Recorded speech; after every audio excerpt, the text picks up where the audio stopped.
If you allow someone to be close to you, then you open yourself up to them and they can hurt and betray you. So of course, there's reason to be afraid. So what do you do about that? There's reason to be afraid of lack of intimacy and distance. You want to be alone for the rest of your life? That's a frightening thought. In all likelihood, it's not that easy to get through life on your own. It's lonesome and difficult. If you're in trouble, you don't have someone to help you out, and you don't have someone to help when they're in trouble, and you don't have anyone to share your triumphs with, and all of that. So that's not good. So you might be afraid of intimacy, but you should be at least as afraid of its lack. And so maybe those fears can balance. I'm afraid of intimacy, so I won't go there. You're not afraid enough of being alone. And so you got to bring that up. So let's talk about trust for a second. You might say, why should I trust when I could get hurt? And that's a good question. You trust when you're naive because you don't know you can get hurt. And that's not ethical. That's not moral. It's not laudable. It's just naivety. Once you know you can be hurt, you trust as a courageous decision, knowing that if you trust someone, you can bring out the best in them, and knowing that if you don't, you'll never see it. So it's a calculated risk. And it's an intelligent, calculated risk designed to move you and the other person to the best. You can tell yourself that I'm going to take a risk. I might get hurt, but I'm going to take a risk, knowing it's a risk. It's a reasonable risk. Don't be a fool, but it's a reasonable risk. And remember that you have some reason to be afraid of intimacy and closeness, but you should also see both of those as positives on your side. To be intimate with someone means that you can share your thoughts with them and think things through with them. And you can share your triumphs and your disappointments and all of that. You broaden out your life. You broaden out your ability to solve problems. You increase the probability, all things considered, that you're going to remain sane, because two people who are communicating are generally saner than one person who is only thinking by themselves. So you don't want to deprive yourself of that, even though it's somewhat dangerous to be hooked up with someone. There's an idea there that the relationship is going to be based on power. It's, well, more you end up with someone and you negotiate with them. Where do you want to live? What career do you want to have? Where do you want to be educated? How many children do you want to have? You don't know. Not really. You have your opinions, and maybe you think, I'm going to enforce those. I want that control. But maybe you think instead, wouldn't it be good to have the opportunity to discuss all those options with someone reasonable and come to a joint conclusion about what would be best for both of you moving forward? Maybe you could have your cake and eat it too. It's not ceding control. And I would say, don't cede control. If there are things in your life that you absolutely need, then you want to negotiate for those. The essence of the relationship should be truthful negotiation, not control and power. And so you may be afraid because you have a misapprehension about what an optimal relationship or reasonable relationship would be. There's a power assumption lurking at the bottom of that may not be helpful. And to be taken care of means that someone is going to be looking out for you, and if they think something is good and helpful for you, are going to help you find it and maybe help provide that for you, but you're going to do that with them reciprocally. So you'll be taking care of each other.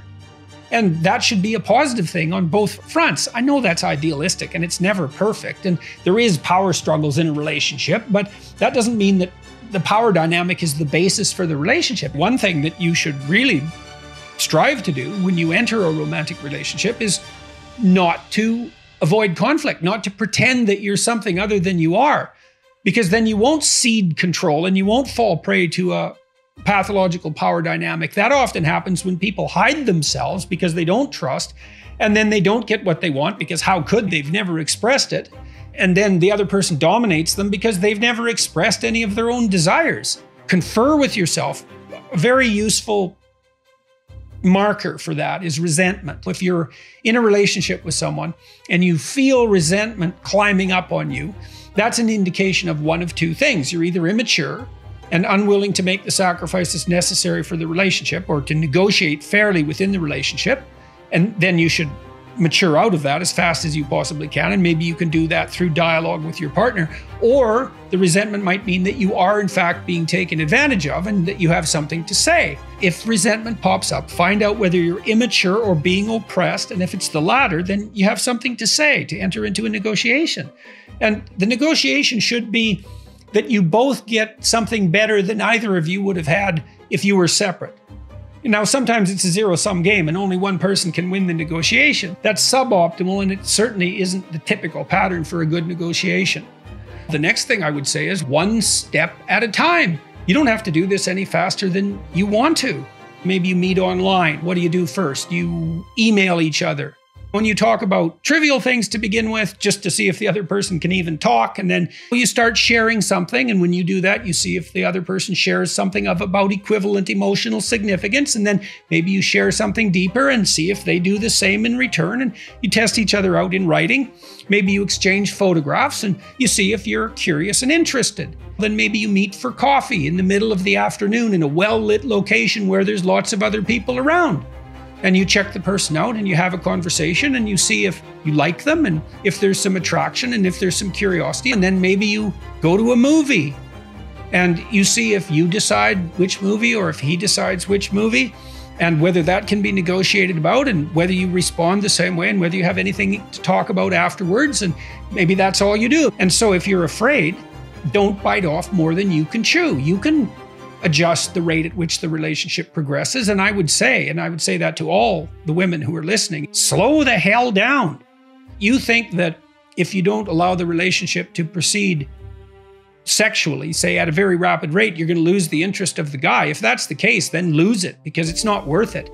If he has any sense at all, if you slow things down, and there's anything more there than just mere physical lust, let's say narrow-minded, impulsive physical lust, which is nothing to sneer at, by the way, but is hardly the basis for a good relationship. If he can't tolerate it slowing down, then he's not that interested in you, or he's immature, so don't worry about that. Slow it down until you're not afraid. That's part of learning to negotiate with yourself. So get the hell out there and get in the romantic relationship. Try them out. But don't do them quickly, and make sure that you keep your head about you and that you don't allow your cowardice, essentially, to interfere with your ability to express what you want. And you want to question your presupposition that the relationship is necessarily going to be predicated on something like power and control, because that's not a good relationship. That isn't how relationships should function. They're pathological when that's what they're about. And you should be afraid of them if that's what they're about. So get out there and learn how to do it, but do it slow. Play a bit, practice a bit, get at it.